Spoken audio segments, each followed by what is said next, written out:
اب میں درخواست کروں گا محترم پروفیسر زاہد علی قریشی صاحب سے کہ وہ اپنے خیالات کا اظہار کریں۔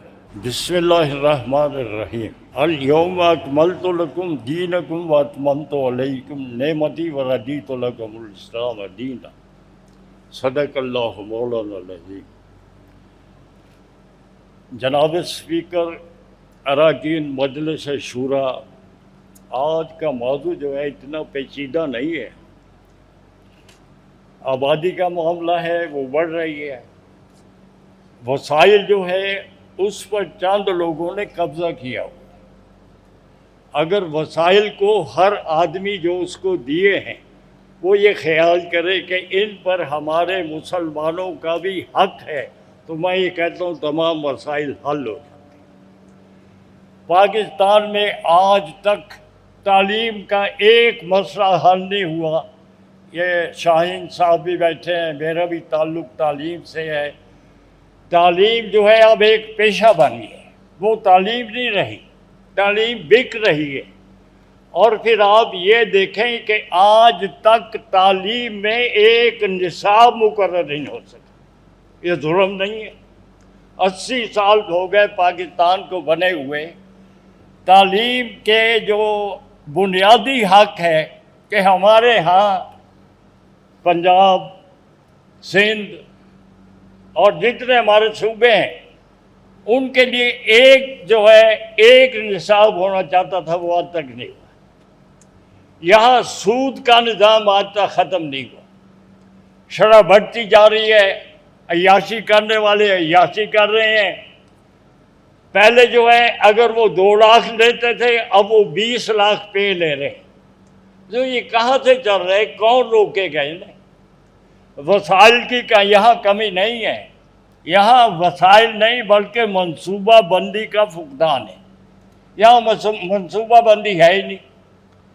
پہلے ایک ڈسٹرکٹ ہاسپٹل تھا، بے نظیر ہاسپٹل بن گیا، اس کے بعد جناب اور ہاسپٹل بن گئے، پرائیویٹ ہاسپٹل بنے ہوئے ہیں، تعلیم عام ہو گئی ہے، اسکول اور کالجز اتنے کھل گئے ہیں کہ پتہ ہی نہیں چلتا۔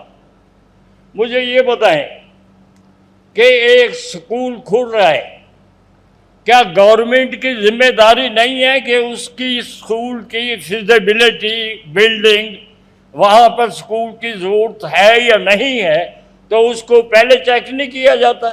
کیوں نہیں کرتے؟ پہلے اس کو چیک کریں کہ یہ اسکول کھل رہا ہے، اس کی بلڈنگ موجود ہے، یہاں کوئی حادثہ نہیں ہوگا۔ جب حادثہ ہو جاتا ہے، 12-14 بچے مر جاتے ہیں، اسکول کھولا کس نے تھا؟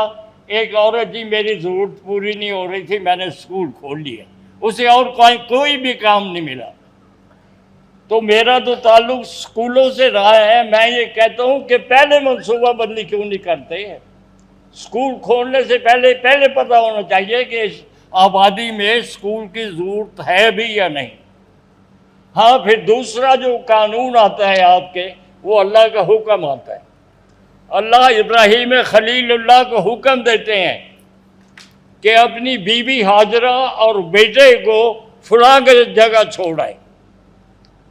وہاں کیا حال تھا؟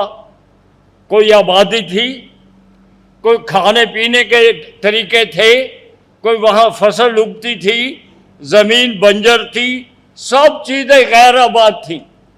ہاجرہ پوچھتی ہیں ابراہیم خلیل اللہ سے کہ مجھے یہاں کیوں چھوڑ کر جا رہے ہو؟ وہ کہتے ہو اللہ کا حکم تھا اس لیے چھوڑ کے جا رہا ہوں۔ تو وہ کہتی ہے کہ جس کے حکم سے چھوڑ کے جا رہے ہیں وہ میرا سب کچھ دیکھ لے گا۔ تو پانی کہاں سے میسر آ گیا؟ اسماعیل خلیل اللہ نے اینٹیاں رگڑی اور آج تک وہ پانی تمام دنیا میں سیراب ہو رہا ہے۔ تو آپ کے ہاں کیوں نہیں ہو سکتا؟ ہمارے ہاں بات یہ ہے کہ ہمارے ہاں یہ شوق ختم ہو گیا، ہمارے مطلوب کوئی چیز نہیں ہے۔ ہمارے ہاں اگر یہ بھی بات ہوتی ہے نا کہ نام مطلوب ہے تو فیض کے اسباب بنا، نام مطلوب ہے تو فیض کے اسباب بنا، پل بنا، چاہ بنا، مسجد و تالاب بنا۔ نعیم قریشی صاحب کہہ رہے ہیں کہ علماء کو جو ہے نا آبادی کے کنٹرول میں امداد کرنی چاہیے۔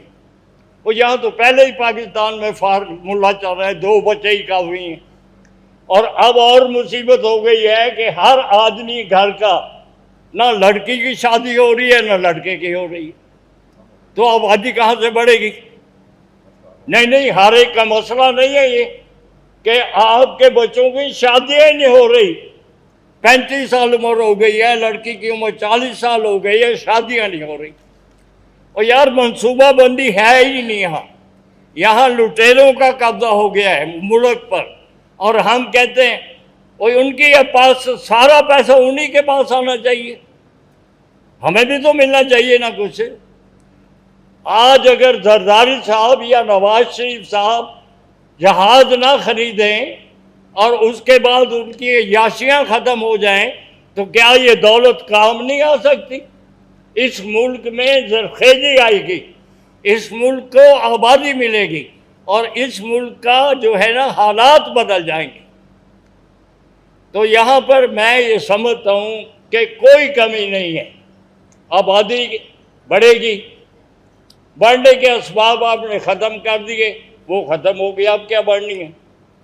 نہیں، شادیاں ہونے رہی، بچے آسمان سے گر جائیں گے یا اللہ باغوں کے اندر پیدا کرنا شروع کر دے گا۔ تو اس لیے بات یہ ہے، میرے نزدیک حالات یہ ہونے چاہیے اب کہ تیرا طریق امیری نہیں فقیری ہے، تیرا طریق امیری نہیں فقیری ہے، خودی نہ بیچ غریبی میں نام پیدا کر۔ اللہ توفیق دے، ہمیں سمجھنے کا موقع دے اور ہمیں اس کے عمل کا موقع دے، کیونکہ اللہ کے رسول نے فرمایا کہ زندگی کا دار و مدار عمل پر ہے، عمل کرنا ہے، کر کے دیکھ لے، ہر چیز میسر آ جائے گی۔ آپ کے ملک میں ایسے ایسے لوگ ہیں، آپ سعودی عرب حج پہ چلے جائیں، عمرے پہ چلے جائیں، وہ کھانا اتنا پھینکتے ہیں کہ آپ سوچ بھی نہیں سکتے، اتنا ضائع کرتے ہیں کہ آپ سوچ نہیں سکتے۔